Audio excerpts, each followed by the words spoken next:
Wrong tube. Oh my god. What the fuck? What's up, y'all? Knives Out. No. Holy fuck. Knives Out, explained by an idiot. It's been a minute since I watched one of homie's videos. Knives Out. I don't know. Knives Out. It's like a murder movie. I don't know. I kind of like movies like that, like, you know, like psychology based or like trippy, you know, like solving, you know what I mean? Like trippy, I guess. Thrillers, trip. That's not a movie genre. Trippy. It's like whatever. You get the fuck. You know what I mean? Fuck. What the fuck? What?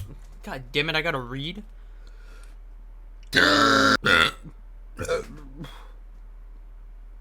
Disclaimer: I speak a bit fast in this video because I didn't want this video to be too long, and there's just so much to get through this in this movie, and so much I want to say about it. I even cut some shit out the script. You have been warned, so don't bitch about it and watch this movie. It's pretty cool. Really? Okay, well, I'm not gonna watch the movie. That's why I'm here. So. What?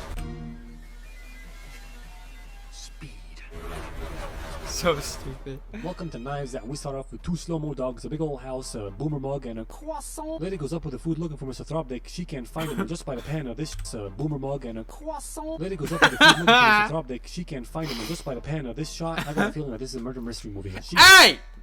Up with the food looking for Mr. Throbdick. She can't find him, and just by the pan of this shot, I got a feeling that that's my sin. That's my sin. Say what's up to the people. Yeah, I watched this movie actually. I ain't go cap. Ryan Reynolds, I think, like voice acted this. I watched this movie. Like none of my homies want to see it because like it's like Pokemon and like it's like I don't know, gay. There's nothing wrong with being gay. I'm just saying. All right, it was like you know. So I was like, look, man, the movie might be trash because you know it's a kids movie and you know it's supposed to be cheesy, whatever the fuck. But look, I was like, that motherfucker look cute as shit. That motherfucker cute as shit, bro. I watched it. I kind of fucked with it. You know what I'm saying? I ain't go cap. I ain't got shame. That's my Sam right there. He's famous. Anyways, I don't know. Fuck that fool. mystery movie, and she goes into a secret. Wait, what? Like she can't find him, and just by the mystery. That's what I. This is a murder mystery movie, and she goes into a secret. That's what I meant. Finds that Mr. Throbdick is indeed dead. Murder mystery movie, baby. Let's go. See, okay, this movie's got a very thick and twisted plot with lots of information. So the speech isn't long. Gotta tell you some of the characters and important shit like that. Okay, starting with the Throbdick family tree. At the very tippy top, we got Mr. Throbdick himself, 85-year-old man who's very edgy, very funny, cool, and a very successful murder mystery novel writer. Or like mystery novels in general. You know, like he writes. Okay, dude writes. He got 3 kids. He writes. But got married to Linda, one really conniving Instagram person, and they have a kid together, Meg, who's an SJW. Next up, Nicholas Throbdick. He runs his dad's publishing company. And oh fuck, this is too fast. Movies because he wants to make some of that extra bling bling, but Mr. Throbdick doesn't want that. Hence, tension. And he's married to some hoe that doesn't matter. Okay. Irrelevant. And together they have a little Nazi child. Then we got white-haired tall bitch Throbdick. Actually, I think her name's Linda, and this lady's name is. You know what? I don't care. She's a fucking Instagram influencer, so she's basically garbage. So we can call her that. Okay? Back to Linda. She got a small loan of $1 million from her father. Made a shitty little business. He called all these Instagram hosts garbage. That's fucked up. And called herself self-made. She's married to asshole Mozart, who's a cunt and cheating on her. Together they have one kid, Captain Mordecai, aka Ransom. What a weird. Hey yo, that's cut. Having a kid called Ransom getting kidnapped, and you have to pay ransom to get Ransom back. That'd be a pretty funny situation. Also pretty sad because the dude got kidnapped. Anyway, Ransom is a white old dickhead who has a love-hate relationship with Mr. Throbdick. Spends a lot of money, needs to depend on himself more. And that's the Throbdick family. Wait, no, we missed one person. We got Mr. Throbdick's mom, Great Mama Throbdick. She's old as fuck, barely alive, blind as a bat, and reminds me a lot of that old rat lady from Hotel Transylvania. The one that goes, I didn't do that. Can't be the only one seeing this, right? Anyway, it's worth mentioning that Mr. Throbdick's a good guy, but all of his descendants are super white, I'm better than you type of people, okay? So that's the family tree, memorize it, visualize it, shove it up your own ass, who cares? Let's go. More important characters, we got Marta, Mr. Throbdick's longtime nurse and best. Oh my god, there's fucking more? Up your own ass, who cares? Let's go. More important characters, we got Marta, Mr. Throbdick's longtime nurse and best blood. He trusts her more than his family. Craig Ferguson, who's playing Matt LeBlanc, or James Bond, Matt LeBlanc. He's a super smart private detective. Then we got 2 cops, Binky and Boinky. One of them is done with life, another one is a Throbdick superfan. Other than that, we got 4 important points of time in this movie. Thropdick's birthday, Thropdick's funeral after party, I don't know, but the time between that and the movie. Go on with the movie. 1 week after Thropdick's death, hey, his name's Harlan, that's gonna make shit easier for me, alright. We're at Mara's house and her sister's being super insensitive watching a murder show. So mom's like, shut that shit off, ho, have some respect for your sister, man. She gets a call from the Thropdick house, goes over, Meg says hi, hits the jewel, and the cops start interrogating hits the jewel to see if it was actually suicide or a murder. Bond's sitting in the back of the room on a piano, and after a while with each person he just taps the key as if to say, next! Asshole Mozart and Meg, this Nazi kid, but end up describing half the internet. The boy is literally a Nazi. He's an alt-right troll dipshit. Hey, she killed herself! Yo, she killed, wait, how did she kill herself? How'd she do that? I forgot. But yeah, she's dead. She's dead. So, this movie's like, kinda already fucked up. Who the fuck has that in their living room? Just like a bunch of, you know the safety hazard that is? Oh my god. Garbage asks. Oh damn. That guy. What do you mean who's that? It's 007, James Bond, shooter of guns, adjuster of cufflinks. I'm here at the behest of a client. And he's not a British person in this movie. He's an American southerner. Oh my lord. He tells them who he is, and this bitch is like, I read a tweet about a New Yorker article about you.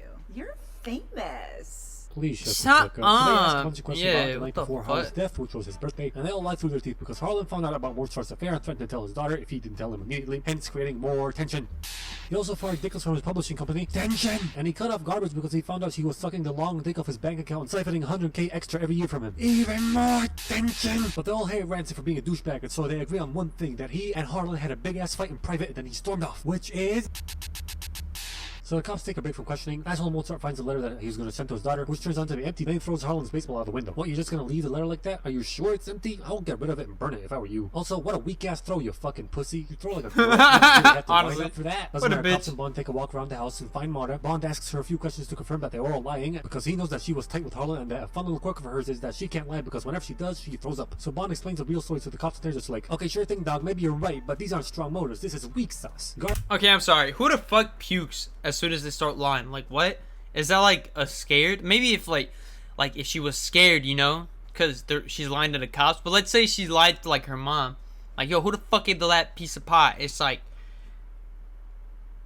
Harlem? I don't know. Cap did. And then she just throws up because she like lied. Like, I wouldn't be too... You know what I mean? It's just like... It's like... You know? How much money did you put? Like, how much... I don't know, man. You know what I mean, though? Like, every time she, like, literally every, like, Pinocchio, she's fucking Pinocchio, but she just fucking pukes. Like, what? I don't know, she man. wouldn't do that. Have you seen her Instagram? She's an influencer. Shut the hell up, Boinky. All Insta cunts are fake assholes that would definitely kill if their precious lifestyle was threatened. You know why that is, cocksucker? Because this is America. Home of I'll suck your dick for a Klondike bar. Land of I'll kill you for a bag of Cheetos. Weak sauce my ass. All these motives are completely plausible. Anyway, Bond tells the cops that he does not know who I don't know hired about him that for this Klondike job, bar which is thing. fucking weird. Next to question Martin. What follows is a big ass back in time flashback from her last moments with Harlan, where they joked around a bit, played a game of racist M&Ms, gave him his medication, and she went, hey, you want to do some drugs? And he went, ah, yeah, yo. So she prepares the morphine and finds out that she actually already gave him a 100 milligram lethal dose of morphine instead of the actual medication. And he's gonna die in 10 minutes if she doesn't give him an emergency shot of noxalalaline, okay? Which is like an antidote for the situation. And she begins to scramble for it, and just so you know how chill this motherfucker is, dude's literally writing this shit down because it's a cool way to kill someone in one of his books. Fucking legend. Anyway, sadly, she can't fight the antidote, so freak out level increases. And she goes to call for an ambulance that won't get here in time. When he remembers that her mama is an illegal immigrant, so he's like, no! And stops the phone call. If they find out you kill me, your mama gonna get deported and your family gonna be fucked. So he tells her to leave in a specific way and do all these specific things, then come back another specific way and do some more specific things and leave in another specific way to eliminate herself as a suspect. And when questioned by the police, not to lie, but to tell fragments of the truth in this specific order, so she isn't technically lying, which is a pro-lying tip, by the way. Then after she leaves, he game ends himself, which is sad as balls. Back to the current time. She uses the pro-lying tip on the cop. Not to lie, but to tell fragments of the truth in this... He that motherfucker, bruh. He that motherfucker. Damn, bro! No way I'm a I don't even know this fool! I didn't even watch the movie! Yo, he's a good ass dude! What the fuck? Stupid bitch! So, like, he did all this for, you know, like, that's my god, that's fine! He that man! Specific order, so she isn't... Damn, he really gonna lying, die like which is a that? pro-lying tip, by the Man. way. And then he makes it look like a suicide? And after she leaves, he game ends himself, which is sad as balls. Back to the current time. She uses the pro-lying tip on the cop and That's goes to the bathroom crazy. to throw up anyway. What a fucking noob. Then we get a mix of cutting back to their birthday and fast forward. That's crazy. Yo, what was his name? Harlem? I almost cried for you, Harlem. I don't even know your ass. I didn't even watch this fucking movie. Imagine if I watched this shit, I'd probably be crying like a little bitch. The funeral after party, where Bond is sitting ominously in the shadows and waiting for Mara, and he tells her that he wants her to be his confidant, his partner in this case, because she knows the place and the family well, and I trust your kind heart. also she throws up whenever she lies, so you know, that's a bonus. She goes home and we get a flashback of when Harlan committed seppuku, and we zoom in Alright, I and did not need to there's see this. blood on her shoe. Okay, so I just want to draw your attention to this shot after he killed himself, and this shot after they cleaned up all the place and took it for evidence or whatever. The And we're gonna couch play a little move? game of spot the difference to see what's missing. I'm just gonna give you a minute right here. Time's up. What's that? Not enough time though. Who cares? Sounds like a you problem, bitch. But don't worry, I'm still gonna show you. Zoom in and enhance. Keep going. Bring it in. Yeah, you get it? You see it now? That's right. The chest tape. Why is it gone? Is it a suspect? Where is it now? Is it on its way to Mexico? All these questions are completely unimportant. This joke sucks. The bloody This joke sucks. Because evidence or cleaning or whatever, okay? Now, I've never slit my own throat before, but I would imagine that blood would splatter pretty far. However, the blood splatter stops here. The rest of the trajectory towards her foot is clearly clean, or else they would have taken it away for cleaning or evidence, as I said. So how the fuck is there a drop of blood on her shoe and nowhere else in the room, huh? Listen, I'm not saying that a rogue droplet of blood Wouldn't it have been like journeying across like the a room onto fucking her foot sprinkler? is impossible, just highly unlikely, okay? Next thing comes Maybe like a cops and Kool-Aid take Mara with them sprinkler, to look wouldn't for it? clues and evidence, which she Oh, keeps no. throwing as they go along. Like this very Modern technology. security tape that she erases with a magnet and hiding old footsteps of new ones. Bond gets startled by Nana Throbdick. Dick had ransom arrives for the reading of the will, which is today, and everybody's mad at him for not coming to the funeral, and they find out that Harlan has cut him from the will. So he tells them all to eat shit, eat shit, eat shit. I'm not joking. This is not me making a shitty voice dubbing. He literally told them all to eat shit. Bond finds a piece of wood that Marta broke while climbing the side of the house and doing all the specific stuff Harlan told her to do. He finds a secret window she climbed through, and then the will reading starts, and they find out that her ransom is not the only one that has been cut out of the will. Everybody has been cut out, and Harlan left everything to Marta. And they're just like, no, but our wealth. So Marta The motherfucker that killed.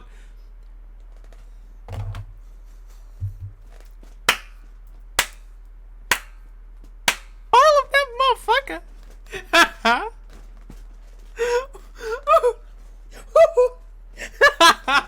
He said, "All y'all can and sniff my dick." Oh, what a guy. Oh shit. Now look at her. She gonna be like, she'll probably like suck her dick, you know what I'm saying, for like a little bit, a couple milli. She'd probably suck her dick for that. She, you know, look Mara at her. tries to leave while the family swarms her, and fucking alt-right troll is live streaming it. God damn it. Content is content. Anyway, her car won't start, so Ransom rolls up in his Bimmer and saves her from this mini-mob. Then feeds her beans and tells her that he knows that his grandpa did not kill himself, and that he also knows that she throws up whenever she lies, and he demands the truth. So she spills the beans. Get it? 'Cause the beans, and she pukes whenever she does.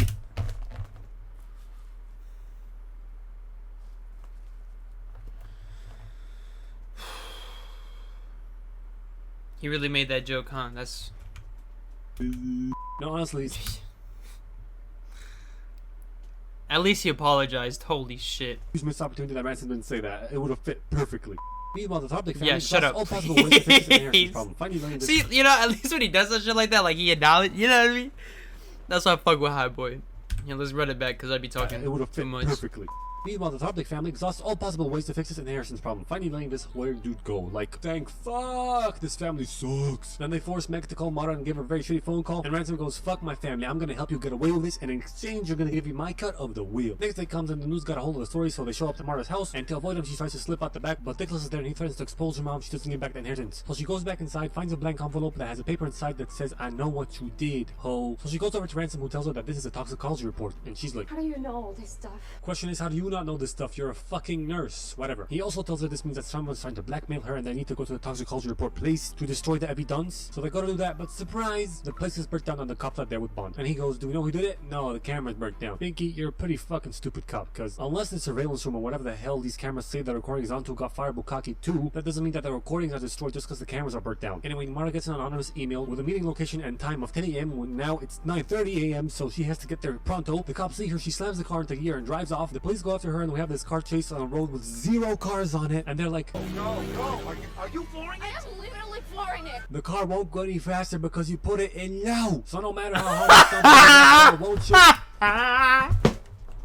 The car won't go any faster because you put it in I was gonna low. say 'cause it's No a matter Honda. how hard you stomp on the Wow, gas pedal, nah, won't yeah. shift into high gears. Put it in drive, bitch. Move the Wow. stick to the letter D on the pedal. Your engine's gonna blow the fuck up. Ugh, whatever. She does some lunatic driving which is simultaneously better and worse than the cops driving. Some Wait. lunatic driving which is simultaneously better The car was probably never gonna fit anyways, but still. and worse than the cops driving.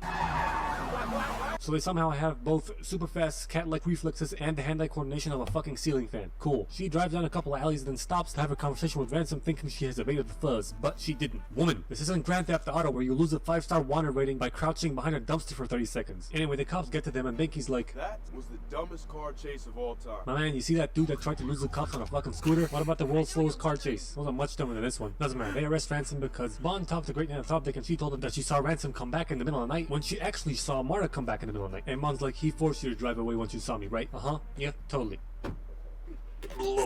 He gets in the car and tells her to drive to the police station, and either he has no sense of smell or that vomit is odorless because he can't smell the vomit. They drive off and he talks about donuts and Slinkies. On the way, she asks if she can stop by somewhere and pick something up, and he's like, yeah, sure. So she stops by Nail Salon, goes in and walks out the back, and then walks in the back of the actual meeting place in the anonymous email. Is that a thing? Like, can you just walk into any shop and walk out the back like that without anybody batting an eye? Can I just do that? Or maybe she knows the place. Doesn't matter. Inside, she finds Fran, the housekeeper, overdosed on morphine. So she calls an ambulance, and at the hospital, she spills the beans again to Bond. And she says that she can't take it anymore, and she's just gonna tell the family what happened, and she's gonna get back the inheritance money and get fucked by a long dick of the law. So they get back to the Throbdick house, find a copy of the toxicology report in Fran's marijuana stash, and she goes up to the family to spill the beans for the third time. When Bond reads the toxicology report, he's like, oh, y'all can slob on my fucking knob. She ain't giving back shit. Great Nana giggles. I didn't do that. Bond takes her I didn't do that. Then whispers some shit into Boyke's ear, which we can't hear, but don't worry, I know what he said. Keep the family out of here by bringing Ransom, okay? Also, can't wait for tonight. Boyke brings in Ransom, and what follows is a bunch of plot twisty explanation and exposition, which is gonna make the super long and shitty explanation even longer. But basically, Ransom knew about the inheritance shit early, came back in the middle of the night the same way Mara did. Wait, what? Oh no, now he's gonna tie everything in? Dude, fuck. Alright, you ready? You ready? Yeah? Alright. Stick with me. Even longer. Son of a bitch. Alright, let's make this quick. Alright, you ready? Alright, cool. But basically, Ransom knew about the inheritance shit early, came back in the middle of the night the same way Mara did, switched the meds, Nana saw him leave, and that means that Mara So so he's the reason why he died. He's the reason why he died. accidentally switched the meds back and gave him the correct stuff, so homie died for nothing. Hashtag depresso F. Wait, what? Mara accidentally inheritance shit early, came back in the middle of the night the same way Mara did, switched the meds, Nana saw him leave, and that means that Mara accidentally switched the meds back and gave him the correct stuff, so homie died for nothing. Hashtag depresso F. LeMayo. If he gave him the right stuff, then how did he die? Nays. Ransom missed his funeral to come back and fuck with evidence. Fran saw him, got the blood work, and decided to take him on alone. He tried to kill her, then found out that Marta's innocent and tried to frame her, but failed to complete his plan when he got arrested. Dope shit. Marta gets a call from the hospital. The doctor's telling her that Fran's alive. Ransom confesses that he tried to kill Fran and vows to fuck Marta's life up. Then she throws up in his face like, psych bitch, I lied. Fran's dead and you just confessed to her murder, motherfucker. Go to jail for life. Just imagine the doctor on the other side of the What? phone call, like, Yes? yeah, Marta, I'm sorry to tell you, but sadly, Fran has passed away. Doctor, that's great news. Great news, the fuck? We'll be there soon. Do you understand what passed away means? She's okay. After that embarrassment, Ransom takes a knife from the Game of Thrones chair and lunges at Marta, tries to stab her, but it turns out to be a fake stage prop dummy knife. And why does it take you guys so long to get him off of her? Last I saw, you guys were trying to save her in super slow-mo. Whatever, Marta's completely innocent and keeps the inheritance scrap. Linda finds out that her husband is a cheating slut, told you should have fucking burned that thing. And Marta looks on at these peasants from her new house drinking from Harlan's old boomer mug. This movie gets 58 plot twists out of... Wait, what? I don't get it. We're running that back. Okay, hold on. I'll be back. What the fuck? What was that? I don't get that shit. Man, that's some bullshit. Alright, I'm gonna run this shit back, cause I don't... I didn't get it. Twisty explanation and exposition, which is gonna make the super long and shitty explanation even longer. But basically, so this is the summary. Ransom knew about the inheritance shit early, came back in the middle of the night the same way Mara did, switched the meds, Nana saw him leave, and that means that Mara accidentally switched the meds back and gave him the correct stuff, so homie died What? for nothing. Hashtag... Nah, I don't get that shit. But I don't get it. basically, Mara accidentally switched the inheritance shit early, came back in the middle of the night the same way Mara did, switched the meds. Nana saw him leave, and that means that Marta accidentally switched the meds back and gave him the correct stuff, so homie died for nothing. Hashtag depresso F. LeMayo. Nays. That makes no fucking sense! Medication, this is the right way to have the medication. The dude flipped it. And then she flipped it back. Yeah, and then he said, so technically she gave him the right medicine. That's what he said, the guy summarizing it. Right? Remember? Oh, yeah. Because he... So if he said, so she technically gave him the right medication, then why did he die? Linda finds out that her husband is a cheating slut, told you should have fucking burned that thing, and Marta looks at Oh, so old homie was piping! Oh shit! Yo, he was taking some Viagra and piping odor. Oh, what? He was piping other hoes. I mean, he got money and shit, so I guess Presents from her it new makes house sense. making from Harlem's old boomer. Damn. This movie gets 58 plot twists out of 12 Zoom dogs. Like, I get that, you know, like, he really trusted, like, this immigrant chick or whatever, but, like, he left her all his bread. I get he didn't really like his family and shit, but, like, he must have been hitting. Like, there's no way, right? Yeah, he was piping them bitches. That's why she actually killed him. So, technically, she is guilty. She just killed him because she was tired of getting digged down by, like, some, like, 80-year-old penis. Some lip dick. Yeah, exactly. Like, that shit didn't even go hard. Yeah, no, it was, like, all wrinkly and shit.